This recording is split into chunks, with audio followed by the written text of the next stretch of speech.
चिंतन करतात भगवान त्या ठिकाणी आहे महाराज। एक वेळेस योगी ज्याचं ध्यान करतात, एक वेळेस त्या योग्यांच्या ध्यानामध्ये न येणारा परमात्मा तो भक्ताजवळ राहतो महाराज। ते कर्मकांडी आहेत। वेदामध्ये कर्मकांडाला फार महत्त्व दिलेलं आहे आणि कर्मकांडी देखील ज्या कर्म करतात त्या भगवान परमात्म्या करतात, त्यांना तो प्राप्त होत नाही। तपस्व्यांना प्राप्त होत नाही, ज्ञानाला प्राप्त होत नाही, कारण हे सर्व मार्ग आहे महाराज। एका गवळणीमध्ये सुंदर सांगितलेलं आहे की यज्ञ आगे स्वर्ग भोग आड येती। बघा, यज्ञ जर केलं तर स्वर्गातले भोग आड येतात।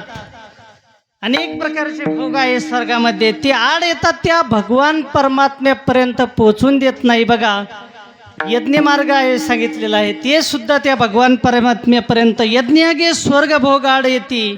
करिता तपे काम क्रोध खवळती। तपश्चर्या जर करायला गेलं तर विकार खवळतात।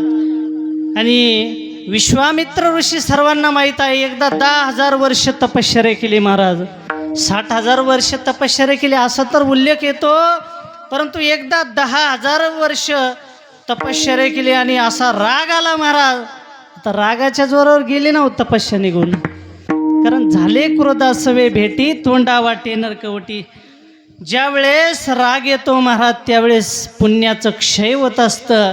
आणि करिता तपे काम क्रोध खवळती। नित्यानित्य ज्ञाने अभिमान वाढविती। करिता तीर्थाटने अहंकाराची प्राप्ती व ज्ञान जरी प्राप्त झालं, नित्य ज्ञान जरी प्राप्त झालं, त्या ठिकाणी अभिमानच येतो। आणि तीर्थ केल्यावर परमपूज्य गुरुवर्य महाराज सांगत असतात, 36 दिवस तीर्थयात्रा करतो, 36 पदार्थ सोबत नेतो आणि 36 वर्ष तीर्थयात्रा सांगत असतो गावामध्ये की मी एवढे तीर्थ केले। बघा, तीर्थयात्रेनं काय होतं, तीर्थयात्रेनं सूक्ष्म अभिमान होतो, म्हणून एवढ्या ह्या मार्गाने देखील भगवान परमात्मा प्राप्त होत नाही। मग कशाने प्राप्त होतो? भाव ज्यावेळेस अंत्यकरणाने तो फक्त भावाने भाव बळे आकळे।